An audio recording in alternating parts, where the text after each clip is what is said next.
Soy médico, hombre de ciencia, alguien entrenado para ver el cuerpo humano como una máquina compleja pero comprensible. Durante 15 años traté enfermedades con protocolos, datos, evidencia. Los milagros eran algo que la gente desesperada invocaba cuando la medicina no tenía respuestas. Yo no creía en ellos. Hasta la Navidad de 2018, cuando algo pasó en mi turno de urgencias que desafió cada explicación lógica que pude encontrar. Han pasado 5 años y todavía no puedo explicarlo. He revisado los archivos médicos cientos de veces. He consultado con colegas sin revelar todos los detalles. Y cada vez llego a la misma conclusión imposible. Vi algo que la ciencia no puede explicar. Y eso cambió todo lo que pensaba que sabía sobre cómo funciona el mundo. Mi nombre es Roberto. Tengo 42 años y esta es la historia de la noche que dejé de estar seguro de cualquier cosa.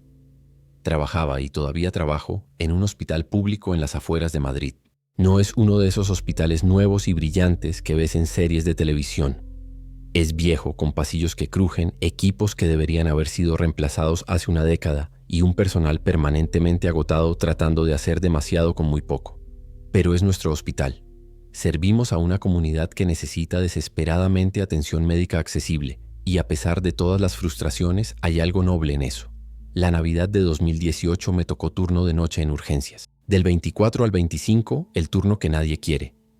12 horas de lo que normalmente serían casos variados. Intoxicaciones por alcohol, accidentes domésticos con cuchillos de cocina, peleas familiares que se salen de control, las alegrías habituales de las fiestas. Me había ofrecido voluntario para el turno. Mi esposa había fallecido 2 años antes, cáncer que se la llevó en 6 meses brutales. Mis hijos estaban pasando la Navidad con los padres de ella, como hacíamos ahora para darles algo de normalidad. Prefería estar trabajando que solo en casa, rodeado de recuerdos y silencio. El turno empezó tranquilo, lo cual debería haberme puesto nervioso. En medicina de emergencias la calma nunca dura. Llegué a las 8 de la noche, revisé con el médico saliente, un tipo llamado Fernando que se veía aliviado de irse a casa con su familia. Está tranquilo, me dijo. Cruza los dedos para que siga así. Por supuesto que no siguió así. A las 10:20 recibimos la primera llamada seria. Accidente de tráfico. Múltiples víctimas. Venían en ambulancia, llegarían en 15 minutos. El equipo de urgencias se activó inmediatamente. Enfermeras preparando salas de trauma, anestesistas poniéndose en modo alerta, yo revisando mentalmente protocolos. Esto es lo que hacemos. Respondemos al caos con procedimiento. Llegaron 3 ambulancias. Una familia que regresaba de una cena navideña. Su auto había sido golpeado por un conductor que, según los paramédicos, probablemente iba bajo influencia. El conductor del otro vehículo estaba bien, solo heridas menores. Pero esta familia había recibido el impacto completo. El padre, un hombre de unos 50 años, tenía fracturas múltiples y trauma interno. Estaba estable pero crítico. Lo enviamos directamente a cirugía. La madre, similar edad, tenía una conmoción severa y posible trauma craneal. La estabilizamos y la mandamos a radiología. Y luego estaban los niños. 2 niños. Un niño de 14 años que estaba sorprendentemente bien, solo contusiones y un brazo posiblemente fracturado. Y una niña de 7 años que estaba inconsciente cuando llegó. Su nombre era Lucía. Lo sé porque su hermano estaba gritándolo, suplicándonos que la ayudáramos mientras tratábamos de evaluar a todos simultáneamente. Lucía, por favor, ayuden a mi hermana. Tuvo que ser separado físicamente de la camilla de ella por una enfermera mientras nosotros trabajábamos. El estado de Lucía era malo, muy malo. Trauma masivo en el pecho, respiración superficial, pulso débil y errático. Sangre, mucha sangre. Cuando corté su ropa para evaluar las heridas, vi inmediatamente que esto era más serio de lo que habíamos pensado inicialmente. Trauma torácico severo, posible colapso pulmonar, posible daño cardíaco. A los 7 años, su pequeño cuerpo había absorbido un impacto que habría sido devastador incluso para un adulto. Necesito un tubo torácico aquí, ahora, grité. El equipo se movió con la precisión de años de práctica. Insertamos el tubo drenando fluido y aire del espacio alrededor de su pulmón. Su respiración mejoró ligeramente, pero el monitor cardíaco era preocupante. Ritmo irregular, presión sanguínea cayendo. Preparen el quirófano, dije a una enfermera. Ella necesita cirugía de emergencia. Llamen al cirujano cardiovascular de guardia. La enfermera asintió y corrió al hacer las llamadas. Pero entonces el monitor empezó a hacer un sonido que todo médico teme. El tono constante que significa que el corazón ha dejado de latir efectivamente. Fibrilación ventricular. El corazón de Lucía estaba temblando inútilmente en lugar de bombear. Código azul, grité, aunque el equipo ya estaba moviéndose. Alguien empezó con presiones torácicas. Yo preparé el desfibrilador. Cargando a 200, todos atrás. El golpe eléctrico sacudió su pequeño cuerpo. Revisé el monitor. Sin cambio. De nuevo, 300. Atrás. Otro golpe. Nada. Continuamos. Compresiones, medicamentos, más descargas. Seguimos el protocolo exactamente como fuimos entrenados. Pero el monitor no mostraba lo que necesitábamos ver. Su corazón no respondía. Miré el reloj. Habían pasado 20 minutos. 20 minutos sin un ritmo cardíaco viable. Los protocolos dicen que después de cierto punto, incluso si logramos que el corazón vuelva a latir, el daño cerebral por falta de oxígeno es tan severo que la persona que regresa no es realmente la misma persona que se fue, especialmente en un niño cuyo cerebro necesita oxígeno constante para desarrollarse. Miré alrededor de la sala. Vi la fatiga en los ojos de mi equipo, la resignación empezando a aparecer. Todos habíamos estado aquí antes. Todos sabíamos cómo terminaba esto. Una enfermera me miró, esperando que yo llamara el momento, que declarara el tiempo y dejáramos de intentar. Y debería haberlo hecho. Por protocolo, por ciencia, por todo lo que sabía sobre medicina, debería haber llamado el momento. Pero algo en mí no podía hacerlo. Tal vez era porque era Nochebuena. Tal vez era porque pensaba en mis propios hijos. Tal vez era pura terquedad. Continuamos, dije. Una vez más. Preparé el desfibrilador de nuevo. Cargando. Todos atrás. El golpe eléctrico. Y entonces algo cambió. El monitor mostró un latido. Débil, irregular, pero un latido. Luego otro. Y otro. Tenemos ritmo, dijo la enfermera, su voz teñida de incredulidad. Pero no era solo eso. Lo que pasó después es la parte que todavía no puedo explicar. El ritmo cardíaco de Lucía no solo regresó, se estabilizó, rápidamente. Demasiado rápidamente. En cuestión de segundos pasó de un latido débil y errático a un ritmo casi normal. Su presión sanguínea, que había estado en números peligrosamente bajos, empezó a subir. Su saturación de oxígeno mejoró. ¿Qué está pasando?, preguntó una de las enfermeras más jóvenes, mirando los monitores como si hubieran sido poseídos. No lo sé, admití. Y esa es la verdad. No sabía. Todavía no sé. Movimos a Lucía al quirófano. Los cirujanos abrieron su pecho, esperando encontrar daño masivo que explicara el paro cardíaco. Daño que necesitarían horas para reparar. Pero cuando entraron, encontraron algo que los dejó perplejos. Sí, había trauma, contusiones, algo de sangrado, pero nada catastrófico, nada que explicara por qué su corazón se había detenido por 20 minutos. Y ciertamente nada que requiriera la cirugía extensa que habíamos anticipado. Repararon lo que pudieron reparar, que no era mucho porque no había mucho que reparar. Cerraron. Y Lucía fue a cuidados intensivos pediátricos, donde pasaría las próximas horas bajo observación constante. Yo estaba exhausto, confundido, cuestionando si había leído mal los monitores iniciales, si había malinterpretado la gravedad de su condición. Pero revisé todo. Las notas, las lecturas, el video de seguridad de la sala de trauma. Todo confirmaba lo que recordaba. Ella había estado críticamente herida. Su corazón había dejado de funcionar por 20 minutos. Y luego, imposiblemente, se había recuperado. El cirujano cardiovascular, un hombre llamado Dr. Méndez, con 30 años de experiencia, me encontró en el pasillo a las 3 de la mañana. Roberto, dijo, ¿qué demonios pasó con esa niña? No lo sé, dije de nuevo. Parecía ser mi respuesta para todo esa noche. He visto muchos casos raros, dijo Dr. Méndez. Pero esto, 20 minutos sin latido viable, sin daño cerebral aparente, trauma torácico que parecía devastador en la sala de emergencias, pero que era relativamente menor en cirugía. Es como si dos pacientes diferentes, la que llegó y la que operamos. Lo sé, dije. Créeme, lo sé. Nos quedamos parados ahí en el pasillo. Dos hombres de ciencia enfrentando algo que nuestra ciencia no podía explicar fácilmente. Finalmente, Dr. Méndez se encogió de hombros. A veces pasa, dijo. Casos que no tienen sentido. Solo alegrémonos de que esté viva. Y se fue, dejándome solo con mis pensamientos. Fui a revisar a Lucía en cuidados intensivos alrededor de las 4 de la mañana. Las enfermeras reportaron que estaba estable. Más que estable, estaba mejorando rápidamente. Su presión sanguínea era buena, su respiración era fuerte. Y lo más increíble, estaba empezando a mostrar signos de conciencia. Pequeños movimientos, respuestas a estímulos. Después de 20 minutos sin oxígeno adecuado al cerebro, esto no debería ser posible. Me paré junto a su cama, mirando a esta niña pequeña conectada a máquinas, y sentí algo que no había sentido en mucho tiempo. No puedo llamarlo esperanza exactamente. Era más como asombro.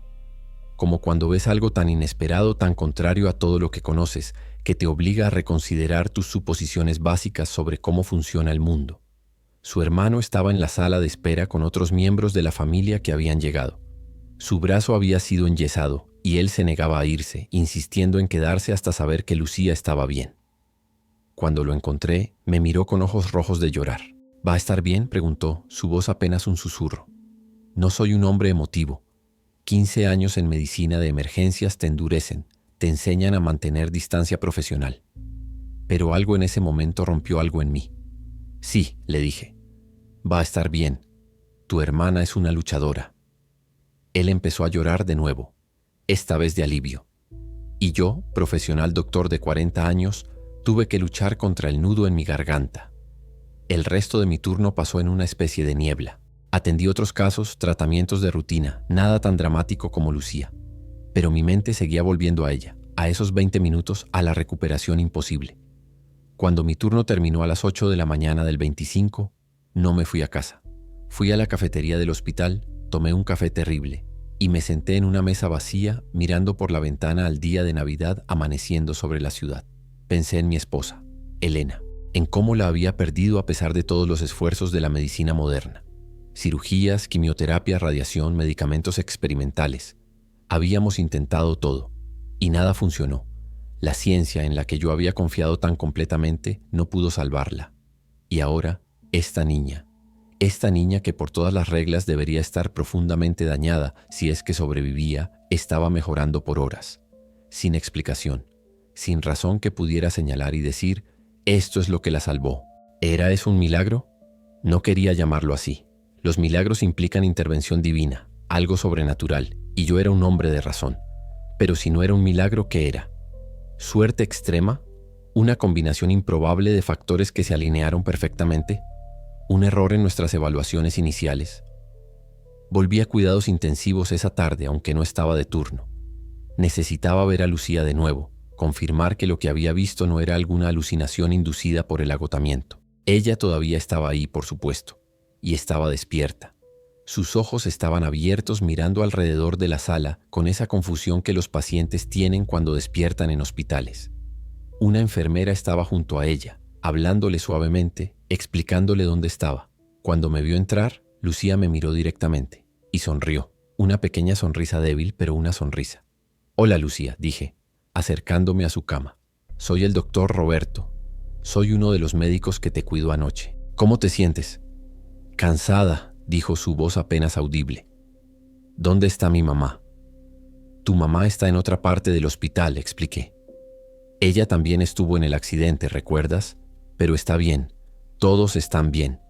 Tuviste algunas heridas serias, pero estás mejorando». Ella asintió procesando esto. Luego dijo algo que me hizo detener. «Tuve un sueño raro».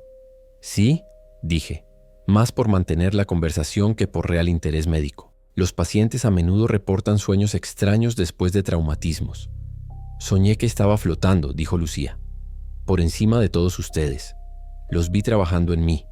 Había muchas personas. Y tú estabas ahí, gritando cosas, tratando de ayudarme». Mi sangre se enfrió. Experiencias cercanas a la... experiencias cercanas. Son reportadas frecuentemente, explicadas usualmente como alucinaciones del cerebro bajo estrés extremo. Pero escucharla describir la sala de trauma desde arriba me puso la piel de gallina. «¿Qué más viste?», pregunté, tratando de mantener mi voz neutral, profesional. «Vi una luz», dijo. «La clásica luz blanca que todos reportan». Pero no quería ir hacia ella. Quería quedarme. Porque escuché a mi hermano, Miguel. Lo escuché gritando mi nombre. Y pensé que no podía irme porque él me necesitaba. Tragué saliva. «Bueno, me alegro de que te quedaras». «Yo también», dijo. Y cerró sus ojos, exhausta por la breve conversación. Salí de la sala de cuidados intensivos en un estado de agitación que no había sentido desde mis días de estudiante de medicina, cuando todo era nuevo y desconcertante. Una parte de mí quería descartarlo. Los niños tienen imaginaciones vívidas. Ella probablemente escuchó a su hermano desde algún nivel de semiconciencia y su cerebro construyó una narrativa alrededor de eso. La explicación lógica, la explicación científica. Pero otra parte de mí, una parte que había estado enterrada bajo años de entrenamiento y racionalidad, se preguntaba, ¿y sí? Los siguientes días seguí el caso de Lucía obsesivamente. Cada día mejoraba más de lo que debería ser posible. El día 2 estaba sentada. El día 3 estaba hablando normalmente, bromeando con las enfermeras. El día 5 estaba caminando cortas distancias. Para el día 7 estaba siendo preparada para el alta. 7 días. De estar clínicamente sin latido por 20 minutos a irse a casa en una semana. Los neurólogos que la evaluaron no encontraron señales de daño cerebral. Ninguna. Sus escaneos cerebrales eran normales. Su función cognitiva era normal. Era como si el paro cardíaco nunca hubiera pasado. Revisé la literatura médica, busqué casos similares, encontré algunos, rarísimos, de personas que sobrevivieron paros cardíacos prolongados sin daño, pero en cada caso había factores atenuantes. Hipotermia que protegió el cerebro. RCP perfecta que mantuvo suficiente oxígeno fluyendo. Algo. Siempre había algo. En el caso de Lucía, no había nada. Nada excepto un equipo de médicos y enfermeras haciendo su trabajo lo mejor que podían, y luego, de repente, inexplicablemente, su recuperación. Hablé con el doctor Méndez de nuevo una semana después. ¿Has visto algo así antes?, le pregunté. Él pensó por un momento. Una vez, dijo finalmente. Hace años, un paciente que no debería haber sobrevivido, pero lo hizo, sin explicación clara. Hizo una pausa. ¿Sabes, Roberto? He estado haciendo esto mucho tiempo y he aprendido que hay cosas que la medicina no puede explicar. No me gusta admitirlo. Me entrené para creer que todo tiene una causa, un mecanismo. Pero a veces, muy raramente, ves algo que te hace preguntarte si hay más en la ecuación de lo que podemos medir. ¿Estás diciendo que fue un milagro?, pregunté casi burlonamente. No sé qué fue, dijo. Y honestamente, no sé si importa cómo lo llamemos. La niña está viva. Eso es lo que importa.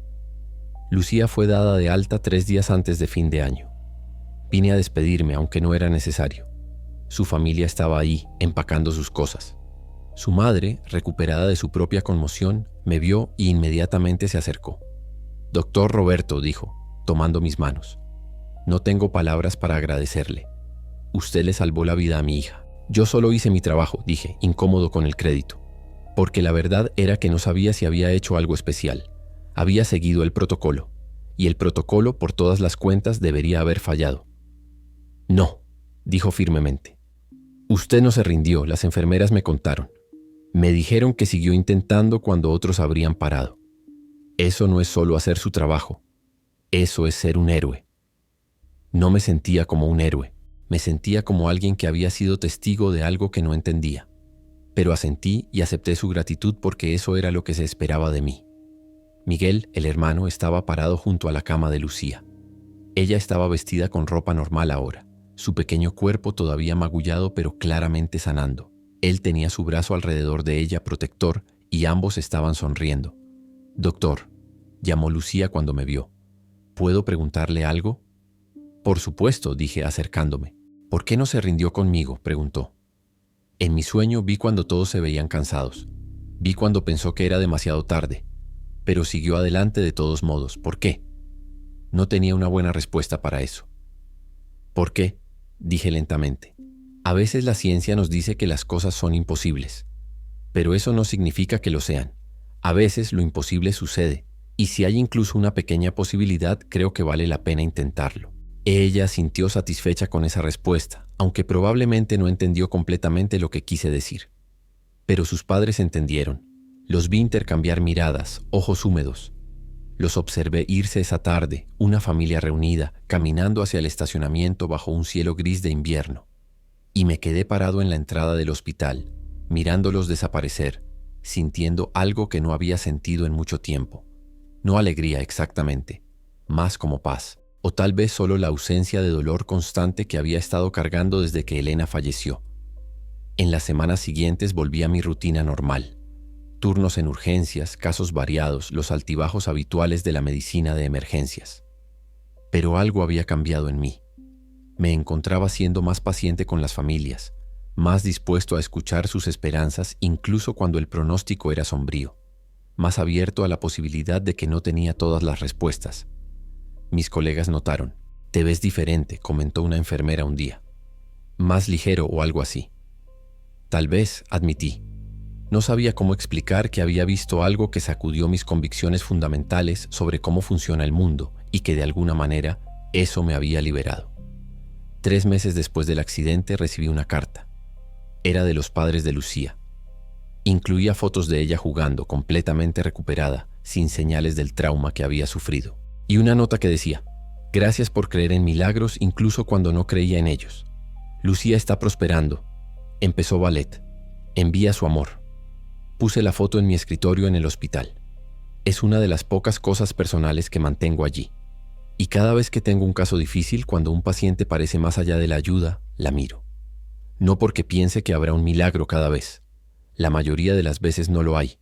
La medicina tiene límites. El cuerpo humano tiene límites. Y tenemos que aceptar eso. Pero esa foto me recuerda que a veces, muy raramente, algo más allá de nuestro entendimiento interviene. Llámalo milagro si quieres. Llámalo suerte extrema. Llámalo el misterio inexplicable de la biología humana. El nombre no importa tanto como la lección, que incluso cuando creemos saber cómo terminarán las cosas, podemos estar equivocados. Y que vale la pena seguir intentando, seguir esperando, seguir creyendo que lo imposible podría ser posible. Todavía soy un hombre de ciencia. Todavía confío en datos, en evidencia, en protocolos probados. Pero ahora también tengo espacio para el asombro, para admitir que hay cosas que no entiendo, y en lugar de que eso me haga sentir menos competente, me hace sentir más humano. La Navidad pasada, casi 5 años después de aquella noche, estaba de nuevo de turno en urgencias. No por necesidad esta vez, sino por elección. Había algo reconfortante en estar ahí, sirviendo, ayudando. El turno fue tranquilo, gracias a Dios. Solo casos menores. Y cuando me senté durante un momento de calma alrededor de la medianoche, pensé en Lucía, donde quiera que estuviera ahora. Probablemente de 12 años, en esa edad difícil entre niña y adolescente. Esperaba que estuviera feliz. Esperaba que su familia estuviera apreciando cada momento con ella, sabiendo lo cerca que estuvieron de perderla. Y pensé en Elena, en cómo la medicina no pudo salvarla, cómo no hubo milagro para nosotros. Todavía duele. Probablemente siempre dolerá. Pero ya no estoy enojado con el universo por eso. Porque aprendí esa noche con Lucía que no podemos controlar cuando los milagros suceden. No podemos forzarlos. No podemos predecirlos. Solo podemos estar presentes, hacer nuestro mejor esfuerzo y estar abiertos a la posibilidad de que algo más grande que nosotros esté trabajando en formas que no entendemos. Esa es una forma muy diferente de ver el mundo que la que tenía antes. Más humilde, más incierta, pero también extrañamente más esperanzadora. Así que no creía en milagros, hasta que vi uno. Y ahora vivo en ese espacio incómodo entre el escepticismo y la fe, entre la ciencia y el misterio. Es un lugar extraño para estar como médico, pero es donde estoy, y he hecho las paces con eso. Gracias por escuchar esta historia. Sé que es extraño escuchar a un médico admitir que vio algo que no puede explicar. Estamos entrenados para siempre tener respuestas, para proyectar confianza incluso en la incertidumbre. Pero la verdad es que la medicina es tanto arte como ciencia, tanto humildad como conocimiento. Y a veces, las lecciones más importantes vienen de los casos que no podemos explicar. Si esta historia te hizo pensar diferente sobre lo que es posible, o si te dio esperanza en medio de una situación difícil, entonces valió la pena compartirla. Si este video resonó contigo de alguna manera, te agradecería mucho si le dieras like y te suscribieras al canal. Comparte tus propias experiencias con lo inexplicable en los comentarios, ya sea en medicina o en tu propia vida. ¿Has visto algo que desafió tu comprensión del mundo? ¿Has presenciado algo que podrías llamar milagro? Me encantaría escuchar tus historias. Y si conoces a alguien que necesita un recordatorio de que lo imposible a veces sucede, comparte este video con ellos. A veces la esperanza viene de los lugares más inesperados. Gracias por estar aquí. Cuídate.